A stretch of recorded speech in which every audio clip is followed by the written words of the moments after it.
If this kind of storytelling is your thing, help the channel out.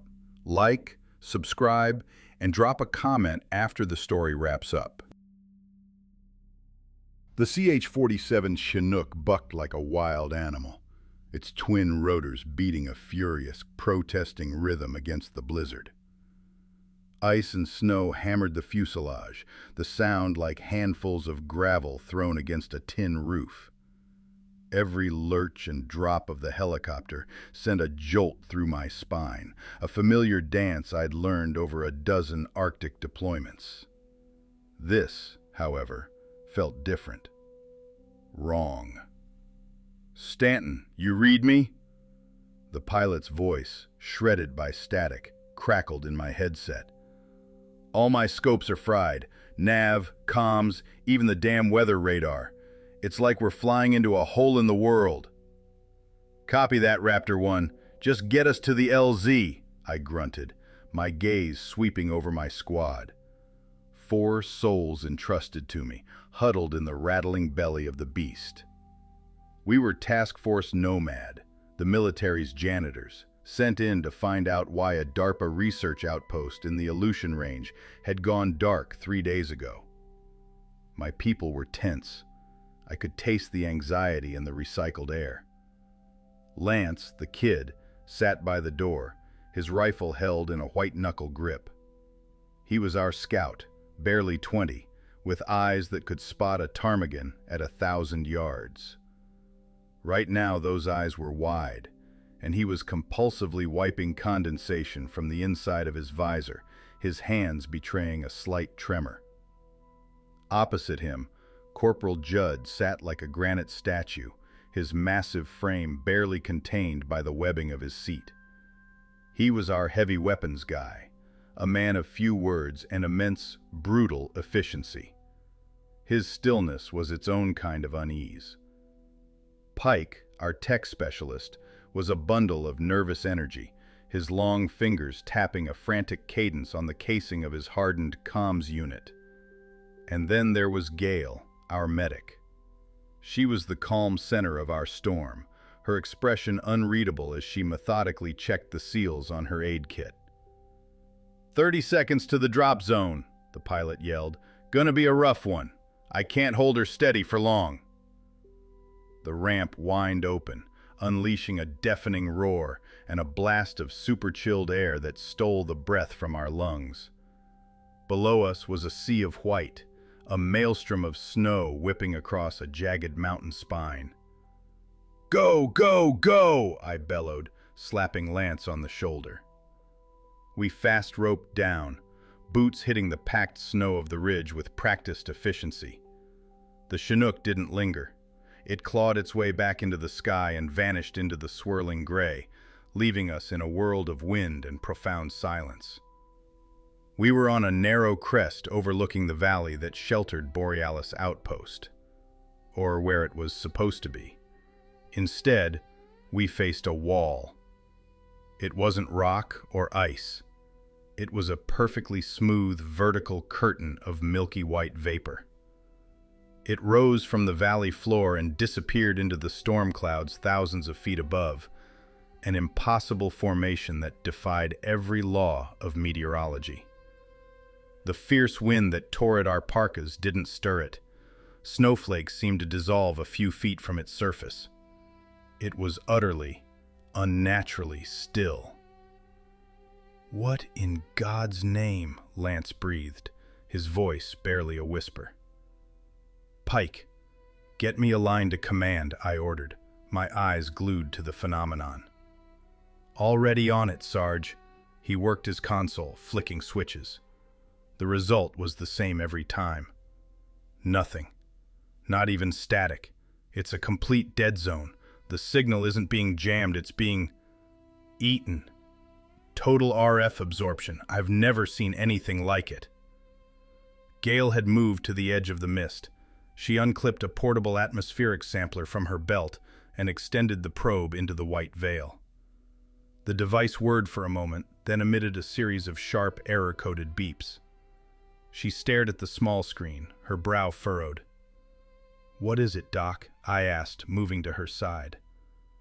"The composition is wrong," she said, her voice tight. "The analyzer is programmed to identify water vapor, ice crystals, standard atmospheric gases. It's flagging this as 98% unknown biological particulate. Not water. Something else." A knot of ice formed in my gut. Biological. I looked at the impassive faces of my squad, then back at the silent, waiting wall. The mission was to investigate, and the answers were on the other side. "All right, Nomad. Tether up. Lance, you're on point. Judd, you've got our 6. We're going in. Visibility is 0, so stay on the line. Sound off every 30 seconds. We clipped onto a high-tensile synthetic rope, a lifeline in the blindness to come. I took a final look at the raging normal blizzard behind us, then stepped through the veil.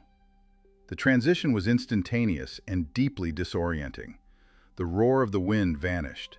The sting of the cold deepened, becoming a damp, penetrating chill that felt like it was sinking into my bones. The sound of my own footsteps on the snow was swallowed the moment it was made. It was like being plunged into a vacuum-sealed chamber lined with cotton. "Stanton, check," I said, my voice sounding flat and close, as if I were speaking into a pillow. "Lance, check. Pike, check. Gale, check. Judd, check." The big man's voice was a low rumble, and I could feel the vibration through the tether. He was right behind me, constantly glancing over his shoulder. I knew what he was feeling. The white wasn't just behind us. It felt like it was pressing in, a solid weight reforming in our wake. We moved forward, one cautious step at a time, into a world without perspective or distance. After what felt like an eternity, Lance's outstretched hand hit something solid. The outpost's first perimeter fence. Or what was left of it. A section of chain link had been torn from its steel posts. The metal was bent outward, peeled back with a force that had to have come from inside the compound. The edges of the tear were warped, stretched into thin, sharp ribbons. "Sarge," Lance's voice was strained. "Something's moving. Right flank, I saw it." I raised my rifle, its underbarrel thermal scope activating. The view was a useless, shimmering gray screen. "I've got nothing on thermal, kid, just static. The ambient temperature is uniform." And then we heard it. Or rather, felt it. A low, rhythmic pulse. So deep it was almost below the range of hearing. It vibrated up through the soles of our boots, through our skeletons, a resonant hum that seemed to match the frantic beating of my own heart, urging it faster. It was the sound of a patient, malevolent engine, and it was coming from the heart of the mist ahead. The rhythmic thrumming grew stronger as we pushed deeper into the compound, a physical presence that made the fillings in my teeth ache. We followed the mangled perimeter fence toward the main cluster of modular buildings, a ghost of a path in the suffocating whiteness. The outpost itself was a scene of violent, bizarre destruction. Prefabricated tents, designed to withstand hurricane-force winds, were shredded, their high-tech fabric hanging in tatters like wet tissue paper. And everything, the torn canvas, the bent aluminum poles, the frozen ground, was coated in a thin, greasy film that shimmered with an oily iridescence in the beams of our helmet lamps. Gale knelt near the entrance to what the schematics labeled the primary lab module. She ran a gloved finger over the ground, her light focused on a series of deep gouges carved into the permafrost. "Sarge, look at this." I knelt beside her. The marks were not from any vehicle or equipment I recognized. They were wide, parallel furrows, as if a massive, three-pronged rake had been dragged through the frozen earth with enough force to shatter it. "Animal?" Pike asked, his voice wavering. "If it is, it's not in any book I've ever read," Judd rumbled from behind us. We stacked up and cleared the mess hall first. The scene inside was pure chaos. Tables and chairs were overturned, MRE packets and freeze-dried rations strewn across the floor. But the decay was wrong. Food that should have been preserved for years was a black, liquefied sludge, crawling with a pale, fungal growth that pulsed faintly. Splatters of dried blood decorated the walls, but they weren't random. They formed sharp, repeating geometric shapes, triangles inside circles, intricate starburst patterns. It was deliberate, an alien art gallery of death. Pike moved to the comm station in the corner, his face grim. The comms are smashed, but the server rack for the internal network is here. He pried open the twisted metal door. Inside, there was only empty space and severed cables. The hard drives are gone. Not wiped, not destroyed, physically ripped out. Someone didn't want us finding their data. "Garrick," Judd's low voice called from the far side of the room. He was standing over something in the shadow of an overturned industrial stove. We moved to his position. It was a standard-issue extreme cold weather boot. Sticking out of the top was the ragged stump of a human leg, sheared off just below the knee. Gail knelt, her medical kit already open. Her face, usually a mask of professional composure, went pale. She gently manipulated the exposed bone with a pair of forceps. "This wasn't a cut or a bite," she said, her voice a clinical, horrified whisper. "The tibia and fibula. They've been twisted. Like someone wrung this leg out like a wet towel. The torsional force required to do that to human bone is astronomical." A creeping dread was beginning to solidify in my chest. This wasn't a rescue mission anymore. It was an autopsy.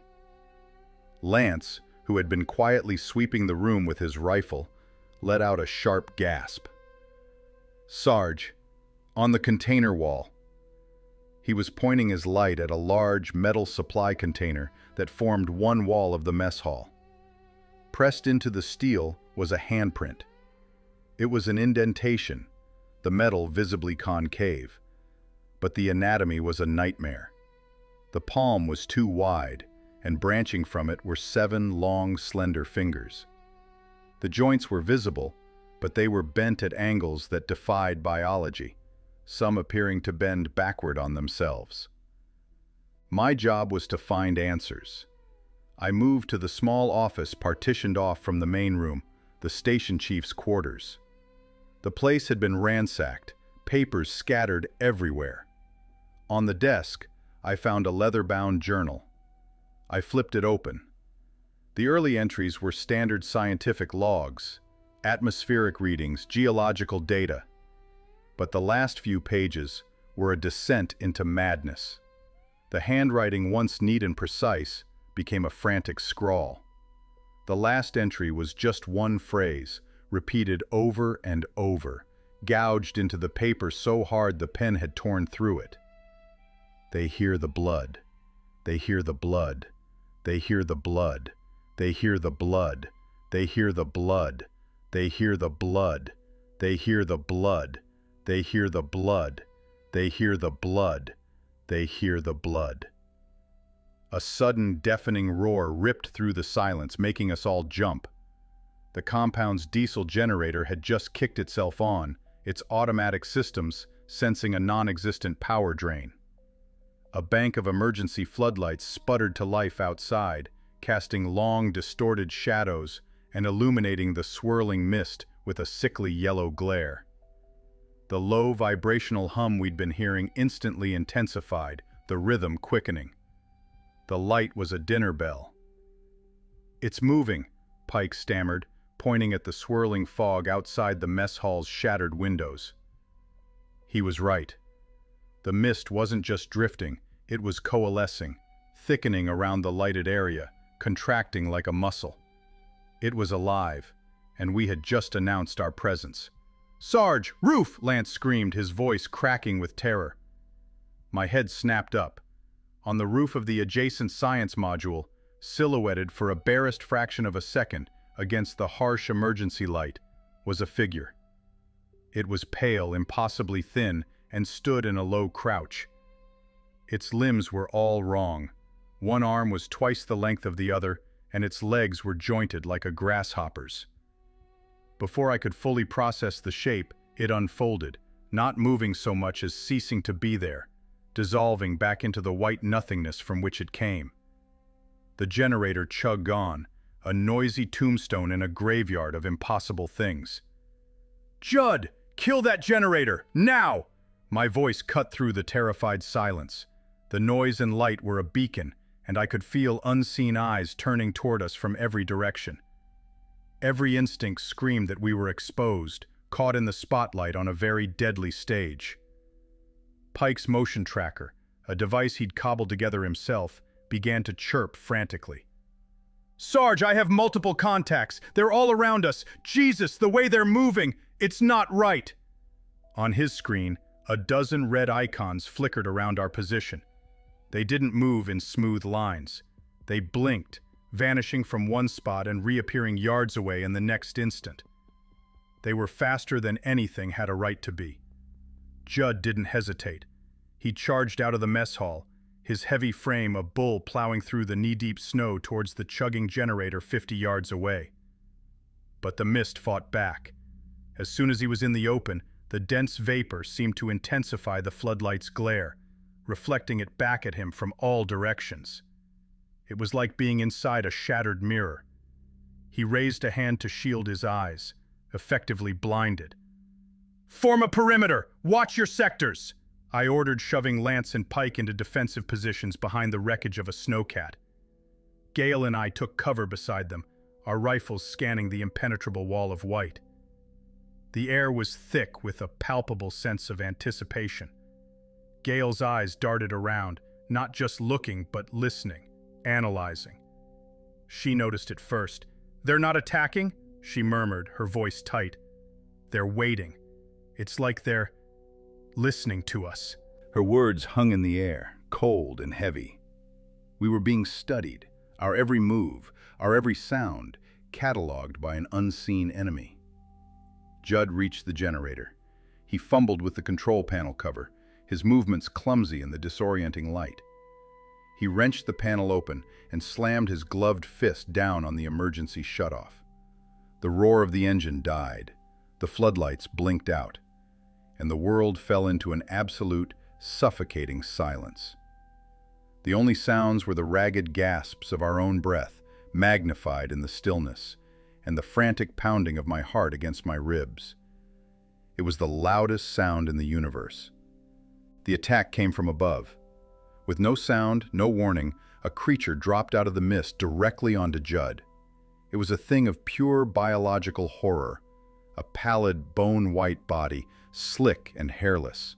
It had no eyes, no discernible face, just a smooth expanse of skin with pulsating membranes where a mouth should be. Its limbs were long and multi-jointed, ending in those seven-fingered hands we'd seen printed on the steel wall.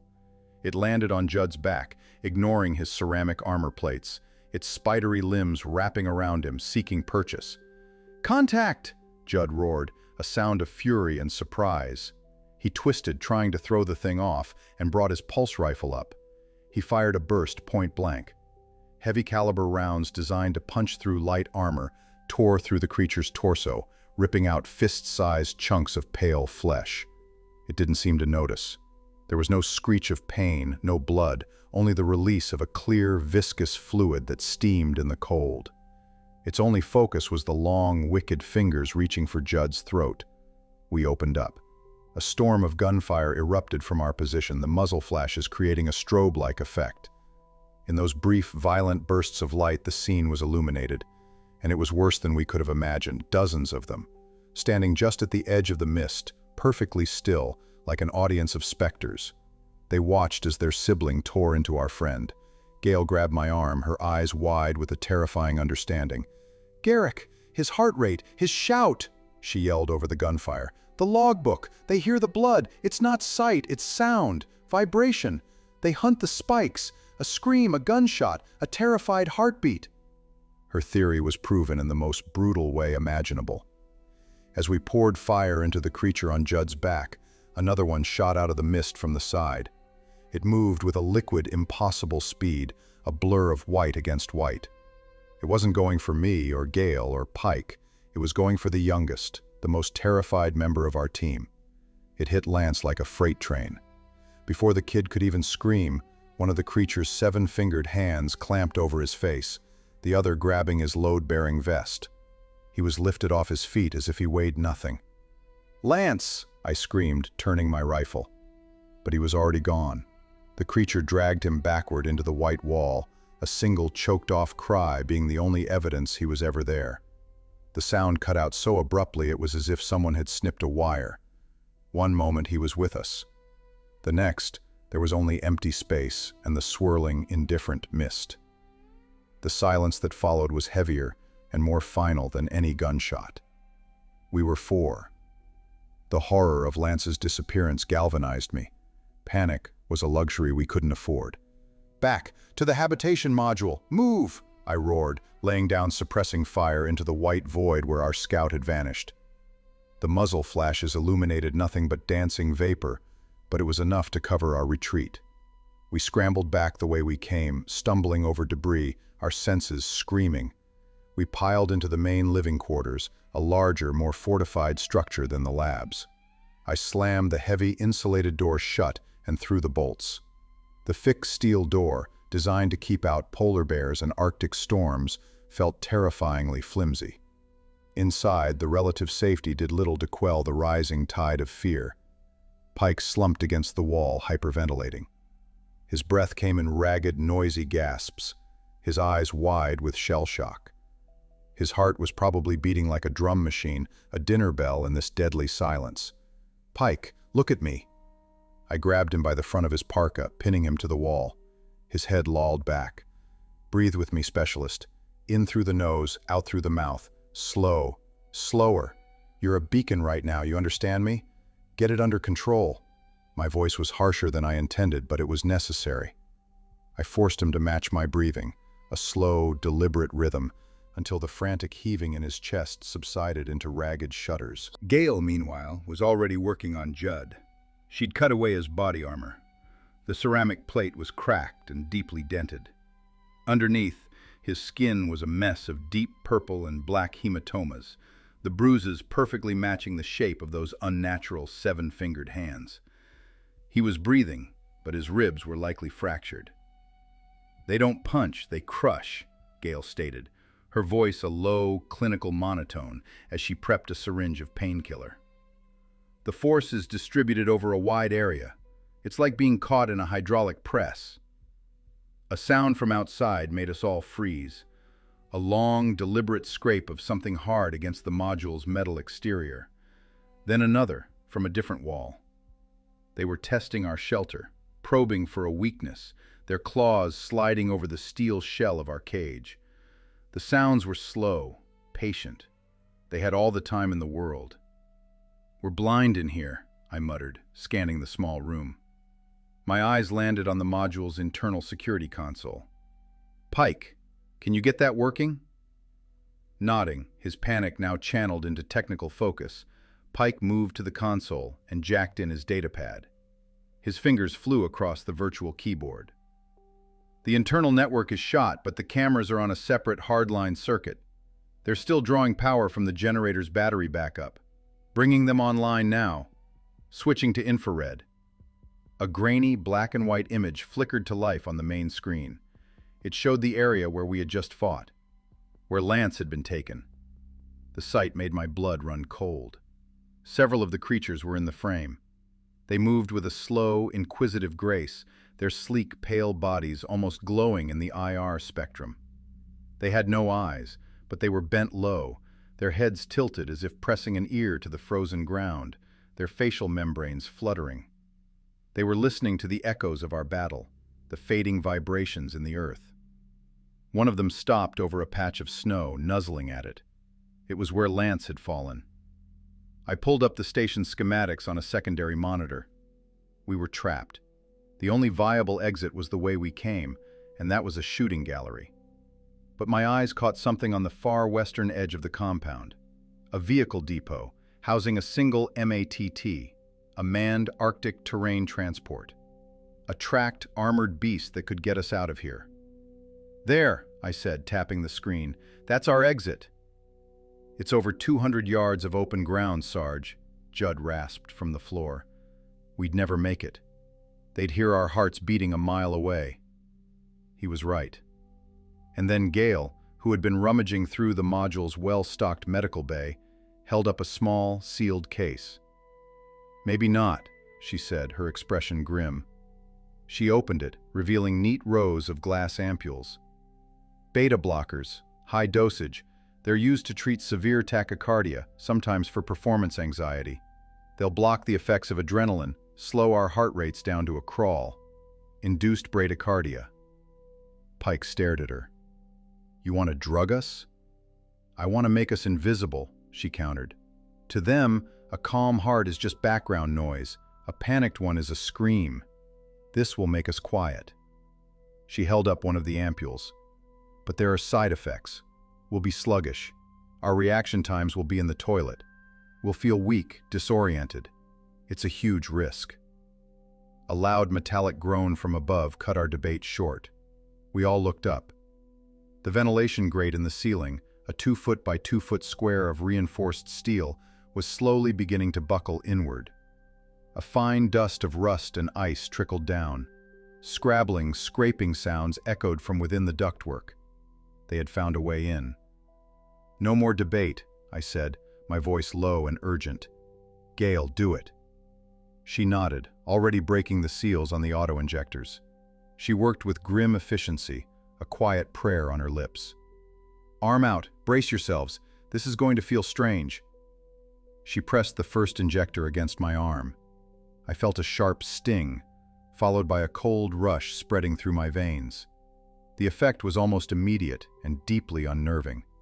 The frantic thumping in my chest didn't just slow down, it felt like it was being cushioned, each beat becoming a distant, muffled thud. The world seemed to tilt slightly on its axis. My own hands felt heavy, disconnected, like I was piloting a machine that was slow to respond. One by one, she injected Judd, then a still trembling Pike. The change in the young specialist was the most dramatic. The frantic energy seemed to leak out of him, replaced by a slack-jawed calm. His breathing evened out, becoming shallow and slow. We were a squad of ghosts, our internal fire banked to a mere ember. The metallic groan from the ceiling intensified, followed by the sharp report of straining bolts giving way. With a final, agonized screech of metal, the ventilation grate tore free and crashed to the floor. The noise was deafening in the small space. "Don't move. Don't breathe," I whispered, my own voice sounding syrupy and slow in my ears. I gestured with my hand, a clumsy, delayed motion, for everyone to press themselves into the darkest corners of the room, to become part of the furniture. From the black square of the ventilation shaft, a single, pale limb emerged. It was followed by another, and then the creature unfolded itself into the room with a silent, boneless fluidity. It was smaller than the ones we'd seen outside, perhaps a scout. It moved on all 4 of its limbs, its spine arched in a sickening, unnatural curve. Its skin was so thin and translucent in the dim emergency lighting that I could see dark, sluggish veins pulsing beneath the surface. It landed on the floor without a sound and began to explore. Its head, that featureless mask of skin, swiveled slowly, the membranes on its face vibrating rapidly. It was scanning the room, not with eyes, but with a form of sonar or echolocation that was terrifyingly precise. It crept past Judd, who was propped against a bank of lockers, his eyes squeezed shut, his breathing so shallow it was almost non-existent. The creature paused, its head tilting, then moved on. Then it came for Pike. He was crouched behind a small table, trying to make himself as small as possible. The creature flowed around the table, its head coming to a stop mere inches from his face. Pike's eyes were wide with a terror so profound it seemed to transcend the dulling effects of the drug. I could see the creature in perfect detail now. I could hear its soft, wet exhalations. I could see the network of black veins under its skin, pulsing in time with some alien heart. It was a perfect, streamlined predator. The creature lingered there for a full 10 seconds that stretched into an eternity. Its facial membranes fluttered, tasting the air, listening for the frantic rhythm that signaled living prey. But it found nothing. Pike's heart, chemically suppressed, was giving off the same low-frequency thrum as the module's humming electronics. We were just part of the background noise. With a soft, chuffing sound that might have been disappointment, the creature turned away. It flowed back to the ventilation shaft, coiled its impossible body, and vanished back into the darkness from which it came. For a full minute, none of us moved. Then, Pike let out a long, shuddering breath that was almost a sob. We were safe, for now. I pushed myself to my feet, my legs feeling like lead weights. All right, that's our window. I pulled up the schematics again, my finger tracing a path from our module to the vehicle depot. The route is exposed. We'll have to cross the main compound. The mist will be thickest there. Pike, wiping sweat and tears from his face, was back at the main console, his drugged calm now a mask for his frantic energy. Sarge, I found something. I managed to access a fragmented data cache from the geology lab's seismograph. He brought up a 3D map of the area's substrata. The expedition wasn't just studying the climate. They were doing deep earth drilling. 3 days ago, they broke through into something. On the screen, a massive dark pocket was visible thousands of feet below the surface. A cavern, geologically isolated for, well, the estimates say millions of years. His finger tapped another screen. And this is the atmospheric reading from the drill site right after the breach. The graph showed a massive, instantaneous spike in pressure and the release of an unknown gas composite. The mist. It's not weather. It's the atmosphere from down there. They didn't just open a cave, Sarge. They uncorked an entire subterranean ecosystem's breathable air. I looked at the map, then at the door. The mist wasn't just a localized phenomenon. It was an invasion, and it was spreading. The mission has changed, I said, my voice heavy. The sluggishness from the beta blockers couldn't dull the cold certainty of my next words. We're not escaping. We're going to get to that mat, load it with every gram of C4 we can find, and we're going to drive it down the throat of that borehole. We're sealing the breach. Stepping back out into the mist was like diving into a vat of ice-cold milk. The world dissolved into an oppressive, uniform white. The beta blockers were in full effect now. Every movement was a conscious, deliberate effort. My body felt like it was wrapped in lead blankets, and the world had a syrupy, slow-motion quality. We navigated by touch, our gloved hands sliding along a guide cable that ran between the habitation module and the central lab complex. This was their world now. We were the intruders. All around us, just beyond the 5-foot bubble of our visibility, shapes moved. Tall, slender silhouettes that drifted through the fog with a chilling, silent purpose. They paid us no mind, their senses tuned for the frantic energy of fear, not the slow, methodical plodding of ghosts. We were beneath their notice, and our survival depended on keeping it that way. We moved in a tight file, our steps carefully placed to minimize any sound. The crunch of snow under our boots was a cannon shot in this vacuum. We had to move with a liquid patience, rolling from heel to toe, letting the snow cushion our weight. Rounding the corner of the lab module, my outstretched hand brushed against something that shouldn't have been there. It was suspended in the air, hanging from a thick power conduit that ran between two buildings. It was a body. It was Lance. What they had done to him was beyond monstrous. He'd been hollowed out. His torso was an empty cavity, his ribs spread wide like a gruesome cage. He'd been hung there deliberately, his limbs arranged to catch the faint currents of air moving within the mist. He wasn't just a corpse, he was an instrument. A human wind chime designed to vibrate and resonate, turning the barely perceptible air movement into a signal their senses could detect. Judd saw it and let out a choked, guttural sound. A wave of pure rage radiated from him, so powerful I could feel it through the fog. His fists clenched, his massive body tensing. His chemically suppressed heart began to hammer against its restraints, the rhythm quickening. Gale, ever vigilant, was instantly at his side. She grabbed his arm, her grip surprisingly strong. She didn't speak, but her eyes, filled with a mixture of sorrow and warning, met his. "Stay quiet, or you'll join him." The fury in Judd's face slowly subsided, replaced by a stony, heartbreaking grief. We pushed on, leaving the grotesque monument behind us. The path to the vehicle depot led across a wide, open plaza. It was the most dangerous part of our journey. We were completely exposed. Halfway across, Pike, his coordination compromised by the drug, snagged his boot on a power cable hidden beneath a snowdrift. He went down hard, his rifle clattering against a frozen metal plate on the ground. The sound, though muffled, was sharp. A mistake. A loud, clear mistake in a world of silence. Instantly, the drifting silhouettes around us froze. Every single one of them, dozens by my estimation, stopped dead.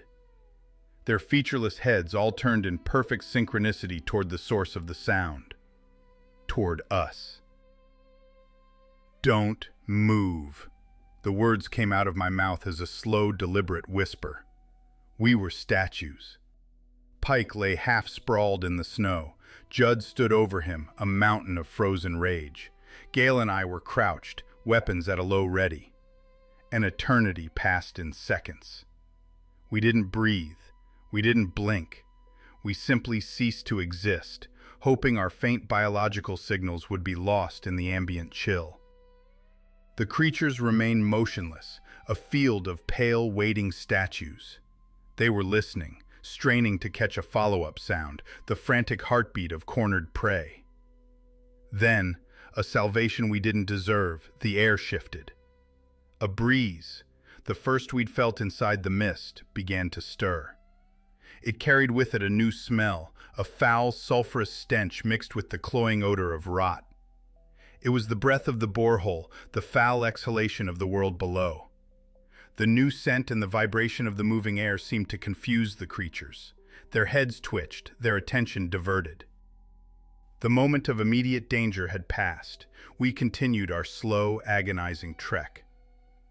But I noticed something was wrong with Judd. His breathing was becoming audible, a low, rasping sound. A sheen of sweat was visible on his brow, freezing almost instantly. The beta blockers were fighting a losing battle against his sheer body mass and the adrenaline still coursing through his system. His heart was accelerating, breaking free of its chemical chains. He was becoming a liability. He was becoming loud. Through a final thick curtain of mist, a new shape loomed before us. The massive, angular form of the main drilling rig, and with it our objective, the vehicle depot at its base. But the sight that greeted us was one of pure organic horror. The steel derrick wasn't just a machine anymore. It was coated, infested, with a pulsating, bone-white biomass. The entire structure was fused with organic growths, writhing tendrils and membranous sacs. It wasn't just their hunting ground, it was their hive. The area around the drilling derrick was an alien landscape. The ground was no longer snow and permafrost, but a rubbery, slick membrane of organic tissue that stretched between pieces of equipment.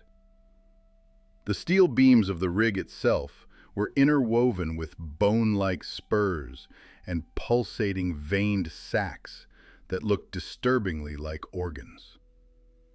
A constant low thrum emanated from the structure, the collective heartbeat of the nest. The stench of sulfur and decay was overwhelming. At the center of it all was the source, the borehole. A gaping 20-foot wide wound in the earth, belching a continuous pressurized column of the white mist that fed this nightmare. Our only advantage was that the fleshy floor beneath our feet was soft and absorbent, muffling our footsteps perfectly. We slipped into a small maintenance workshop at the base of the derrick, a pocket of steel and concrete amidst the rampant biocontamination. Inside, Judd leaned heavily against a wall, his breathing now a ragged, labored wheeze. Each gasp was a thunderclap in my ears. His heart was a runaway train. "I can't slow it down, Sarge," he panted, sweat pouring down his face. He was becoming a beacon, and we were standing at ground zero. "Stay here. Try to control it," I ordered, though I knew it was a losing battle. Pike, his face a pale mask, unslung his satchel of C4. "The support struts. If I can place charges on the main load-bearing joints, the whole rig should collapse inward. It'll act like a cork." He began prepping the explosive blocks, his hands moving with a desperate, drugged slowness. Gale and I took up watch at the workshop's doorway. From our vantage point, we could see into the heart of the hive. And we saw her. Wrapped around the central drill pipe, fused with the machinery and the pulsating biomass, was a creature that dwarfed the others. It was massive, bloated, its pale flesh stretched taut over a grotesque, distended body. It was a queen. Its translucent skin revealed smaller, half-formed creatures squirming within it. It was birthing them, releasing them into the mist with rhythmic, uterine contractions. Gale's breath hitched. "Look at its head." The queen's featureless face was pointed skyward, its membranes vibrating with a steady, powerful rhythm that matched the hum of the entire hive. It's not just breeding. It's a psychic broadcast tower. It's coordinating them. That's how they move in unison. That's when it all went to hell. Judd's body betrayed him. A violent muscle spasm, a side effect of his body fighting the drug, racked his frame.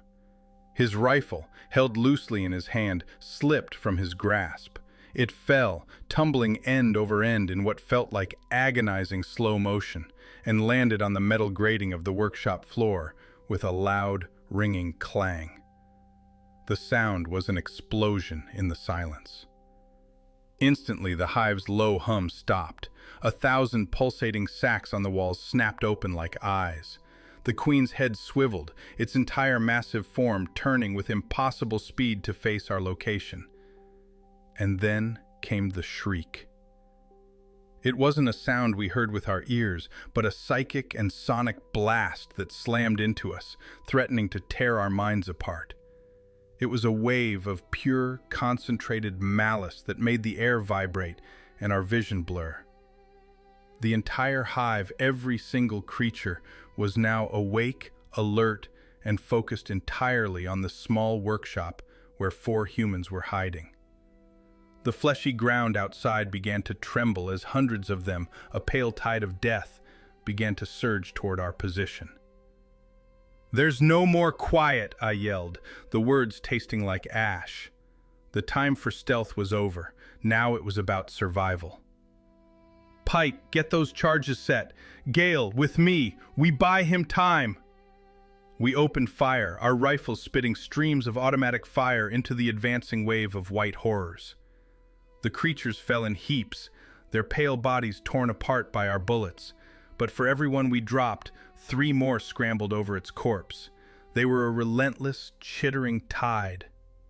Judd pushed himself off the wall, his face a mask of grim resolve. He knew. He knew his failing body had doomed our stealthy approach. He knew he was the loudest thing in this valley, and he decided to use it. He snatched up his squad automatic weapon, a beast of a gun with a drum magazine, and gave me a single final nod. There was no fear in his eyes, only a profound, heartbreaking apology. "Give 'em hell, Sergeant," he growled. Then he charged out of the workshop onto the open platform, directly into the path of the horde. "Judd!" I screamed, but he was already gone. He became a bastion of defiance.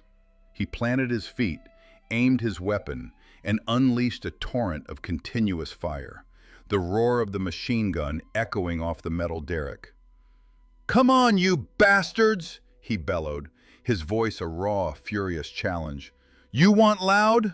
I'll give you loud. His roar was a magnet.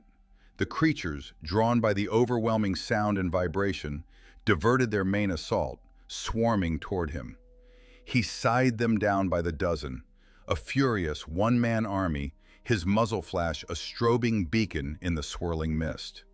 He was buying us the most precious commodity in the world: seconds. Inside, Pike worked with a frantic, desperate focus. His hands, still clumsy from the beta blockers, fumbled with the wires and timers. Blood from a cut on his forehead dripped onto the C4 blocks. Almost there, he chanted, a mantra against the rising tide of noise and death outside.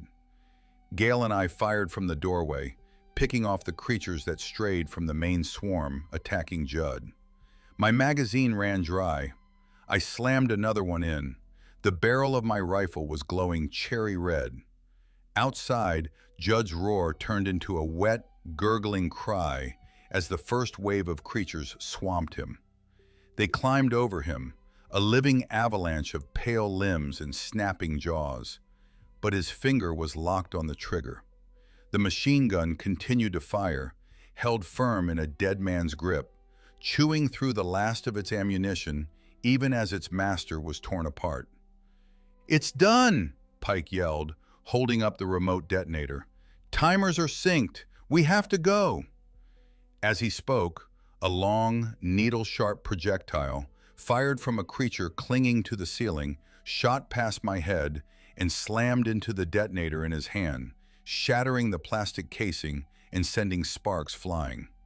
Pike stared at the ruined device. "No, no, no, no! The remote link is fried!" There was no other way. The charges had to be triggered manually from the console right next to us. Someone had to stay behind. My decision was instant. There was no room for debate. I looked at Pike, shaking and bleeding. I looked at Gale, her face grim, her pistol almost empty. They were the mission now. Their survival was the only victory left. I shoved them hard towards an emergency maintenance chute, a steep metal slide used for dumping rock tailings. "Go! Get out of here! That's an order!" I turned and threw my weight against the workshop door, sliding a heavy steel bar into place. On the other side, the creatures, having finished with Judd, were now tearing at the metal, their claws screeching, the door buckling inward. My hand found the manual detonation switch on the console, a simple red lever. I looked through a crack in the buckling door and saw the massive, bloated form of the Queen pulling itself towards me. I pulled the pin on my last fragmentation grenade, wedging it against the console to amplify the blast. As the door finally ripped from its hinges, I smiled. The shockwave hit Gale and Pike like a physical blow. They were halfway down the tailing chute, a dark, rumbling tunnel of steel, when the world behind them erupted in white-hot fire and sound. The entire mountain seemed to groan, and the chute convulsed around them, throwing them against the metal walls.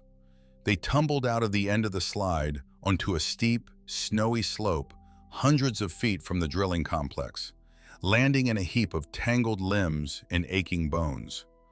From inside the workshop, Garrick's final act was absolute. The C4, amplified by his grenade, detonated with the force of a small earthquake.